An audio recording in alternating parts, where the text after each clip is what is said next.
The moment they realized you already knew is the moment they could not recover from. Let that sit for a second.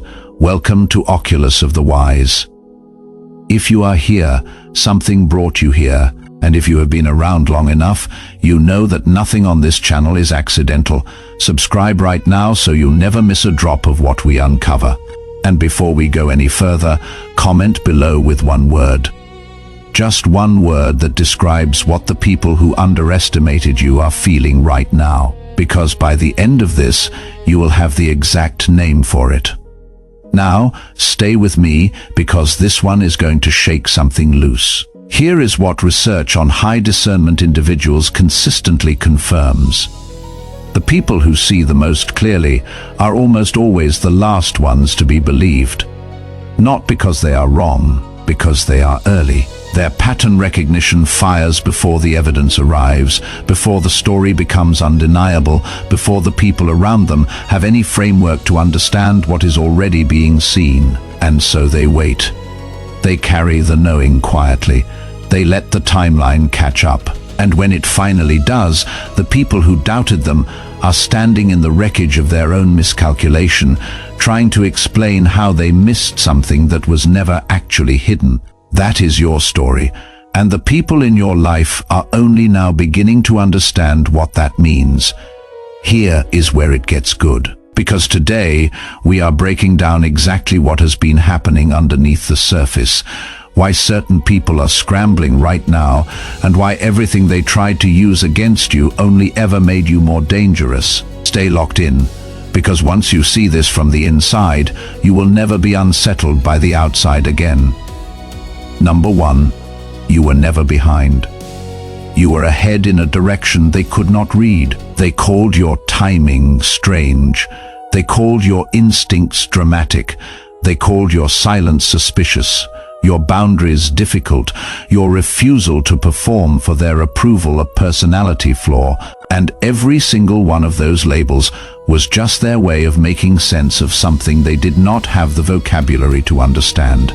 Here is the truth. You were not on their timeline. You were never supposed to be. They were playing a short game with visible trophies, celebrating every small move, announcing every small win. You were building something that does not get announced, something that gets revealed. And there is a very specific difference between the two. That is the sting. They were counting pieces on a board you had already folded up and walked away from. Their head start was never a head start. It was just the first step in the wrong direction, and they took it with enormous confidence. Number 2, their lies had no reach because you never gave them a receiver. A lie only lands when someone is willing to catch it. You were not. Not because you had proof stacked and ready, but because you had already read the pattern long before the performance started. Lies are not creative.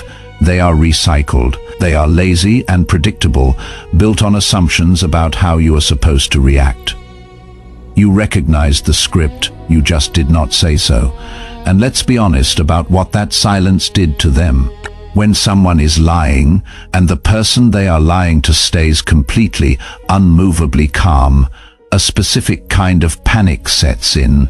Their whole strategy is built on your reaction, your confusion, your emotional exposure, your desperate need to defend yourself. When you gave them none of that, they were left performing in an empty theater, getting louder and louder, wondering why nothing was landing.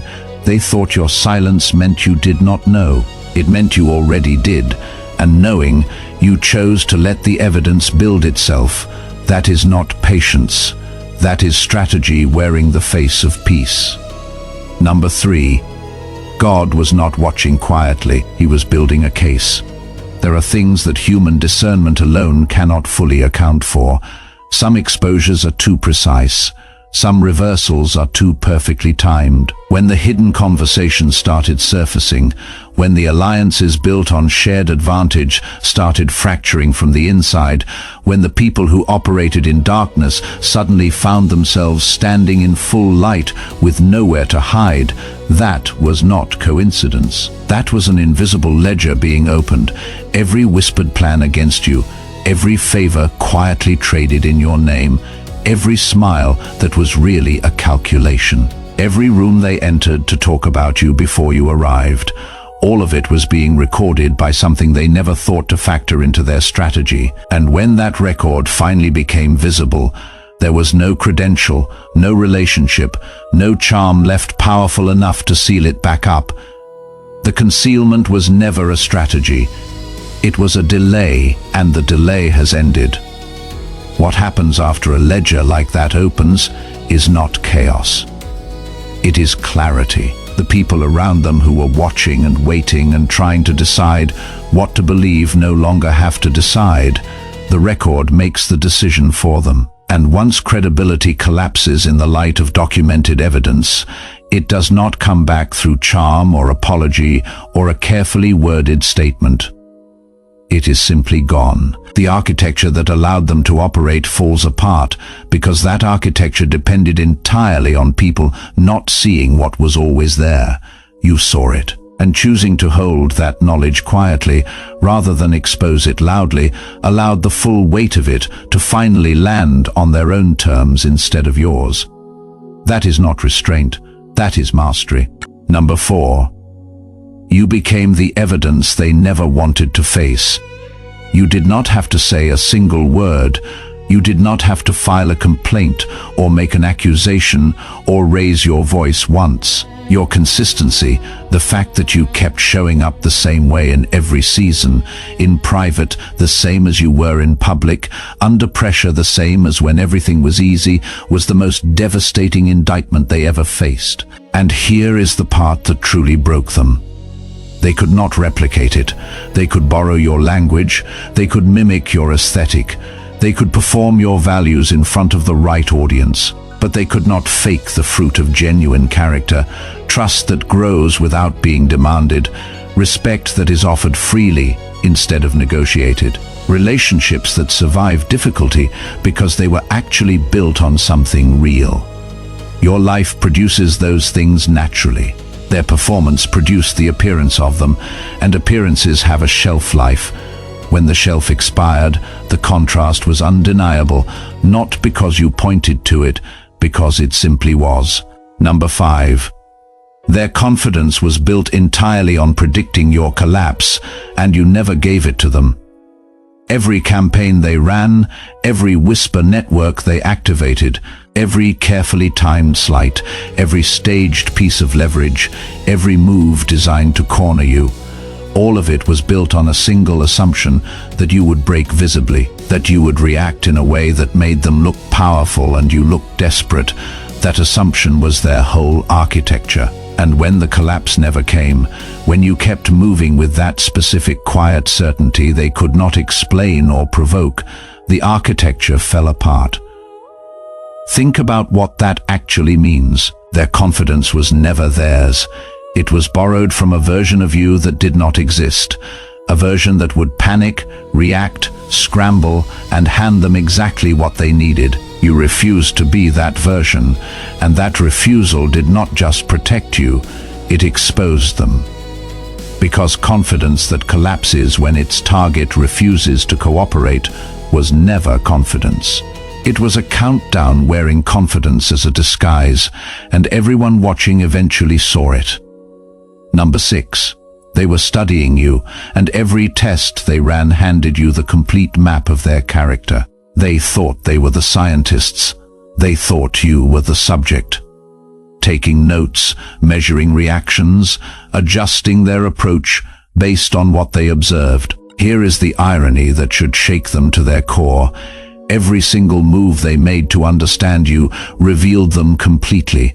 Their staged generosity told you exactly what they wanted in return. Their timed apologies told you what they valued and what they did not.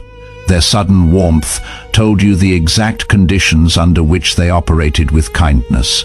And their coldness when those conditions were not met told you everything else. You were not being studied, you were being given data, freely, repeatedly, and you used it not to retaliate, to calibrate, to know where to invest and where to withdraw, to understand with a precision they never imagined you had exactly who each person actually was underneath the performance they were working so hard to maintain. Now their behavior has become the story, and the story cannot be edited. If this is hitting you somewhere, you have been trying to put into words, like this video right now, not for the algorithm, for yourself, as a declaration that you are done being the quiet one who watches while others pretend. This is your confirmation. Now keep going. Number 7. Your patience was not ignorance. It was the sharpest tool in the room. People who thrive on chaos genuinely cannot understand stillness. To them, if you are not reacting, you must not understand what is happening. That conclusion costs them everything. You understood everything. You registered every jab, every half-truth, every coordinated attempt to destabilize you. You saw all of it, and you chose not to meet them on their level, not because you could not, because you knew something they had never been forced to learn. Reacting to noise makes you noise. Staying focused on the signal makes you signal. And let's be real about what that patience actually produced. While they were spending enormous energy on performances designed to make you look small, you were using that exact same time to build something they would never be invited into. Their hustle was loud. Your progress was quiet. And quiet progress has one specific superpower that loud performance will never have. Nobody can plan against it because nobody can see it coming. Number 8. The suffering they sent your way was building your intelligence the entire time. Most people walk through hardship and come out broken, bitter, or permanently on guard. You came out calibrated. Every betrayal sharpened your discernment. Every season of being underestimated gave you the tactical advantage of being underestimated. Every loss stripped away what was not essential and made everything that remained undeniable. And here is the part that truly unsettles people when they finally encounter it. You survived with a depth of insight that their comfortable, untested lives never had any reason to produce. They can recite knowledge, you embody wisdom. Those are not the same thing, and the gap between them is exactly as wide as the gap between reading about a fire and walking through one. People feel it even when they cannot name it. They go quiet when you enter a room. They lean forward when you speak. They cannot explain the weight of what you carry, but they feel it pressing against everything light and rehearsed in their own presentation. That weight is yours permanently. It was paid for at a price they chose not to pay, and it will never depreciate. Number 9. The game was always set up in your favor. They were just the last to find out. They spent years trying to topple you in places that look important to people who measure life by what is visible. They worked your reputation. They controlled the narrative in certain rooms. They cut you out of circles that were supposed to matter. All of it was designed for a visible victory in an arena you had already left behind. Because while they were competing for things that expire, you were investing in things that compound. Inner alignment does not have a bad quarter. Character that is genuine does not depreciate when no one is applauding. The habit of choosing long-term peace over short-term vindication does not go out of fashion. Those investments were building the entire time they were burning energy. The most painful discovery for them is not that they lost. It is that they were never actually competing with you. You were not on the same field. They were fighting a version of you that existed only in their imagination. And you had already moved past that version long before they ever finished plotting against it. Number 10. You never needed their revelation. You had already moved on from needing it. They thought they were holding the ultimate card, the kind of secret that would flip everything and prove, once and for all, that they had been the clever ones all along. They paraded it like a trophy. They expected drama. They expected gasps and defensiveness and visible collapse, and your response confirmed the thing they feared most. You had already seen it, not recently. long ago. You had already processed it, adjusted to it, closed the file on it, and built a life that made it irrelevant. Their revelation landed like a rerun of an episode you watched years ago and forgot to pretend was new. And nothing is more humiliating to someone who spent years preparing a grand reveal than the quiet indifference of someone who was never waiting for it. They wanted your panic, they got your peace, and peace, to someone who needed your pain to feel powerful, is the worst possible outcome. They had been waiting for the moment that would finally crack you open. They discovered you had already done that work privately, healed from it privately, and moved forward privately, long before they ever worked up the courage to bring it into the open. That is what left them scrambling. Their big moment changed absolutely nothing, and that is the only answer it deserved. Number 11. You were chosen not despite what you went through, because of it. There is no such thing as an accident at this level. The specific combination of gifts you carry, the exact circumstances that shaped them, the particular fire that refined them, none of that is random, it is architectural. The people who tried to interrupt that architecture were not your enemies in any final sense. They were part of the construction. Every obstacle they placed became a lesson. Every door they closed redirected you somewhere more aligned. Every attempt to diminish you forced you deeper into the kind of self-knowledge that no external source can grant and no external force can take away. And here you are. Clearer than you were, more grounded than they anticipated, carrying a certainty that does not require a single person's validation to remain standing. That is not luck. That is not coincidence. That is the specific, precise fingerprint of a life that was designed to matter in ways that are now becoming impossible for anyone to ignore. The truth they are still struggling to absorb is this: they spent years trying to defeat someone who was being trained by the very attempts to defeat them. Every lie sharpened your discernment. Every betrayal sharpened your pattern recognition. Every performance they staged handed you more data about who they actually were. They built a case against themselves with every move they made against you, and they did it while being completely convinced they were winning. You were not waiting to be chosen. You already were. You carried it in your stillness when they expected panic. You carried it in your silence when they needed noise. You carried it in your refusal to fight on their terms, in their arena, for their definition of victory. And that carrying, that specific and deliberate way of moving through what they sent at you, is the very thing that is now impossible to argue with, unshaken, undeniable, unfinished. Because this is not the end of your story. This is the part where the preparation finally becomes visible, the part where everything they tried to bury rises in the exact form they feared most. The part where you stop being someone who survives what was meant to stop them and become precisely who they were afraid you would always become. And here is what that means going forward. The version of you that emerges from this season is not the version they planned for. It is not the version they hoped they could contain. It is not smaller or quieter or more compliant than what they expected.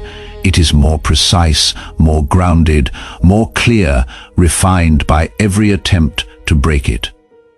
That is what they accidentally gave you. That is what you are walking into. If this confirmed something you have been carrying, subscribe to Oculus of the Wise right now. This channel exists for the people who are walking this road and needed someone to name what they already knew. Like this video, if it landed somewhere real, share it with one person who needs to understand that the silence they have been living in is not a weakness. It is a weapon they have not yet been shown how to use. And drop a comment below with the word awake if something in this shifted for you today, because that word belongs in this community, and so do you. We will see you in the next one.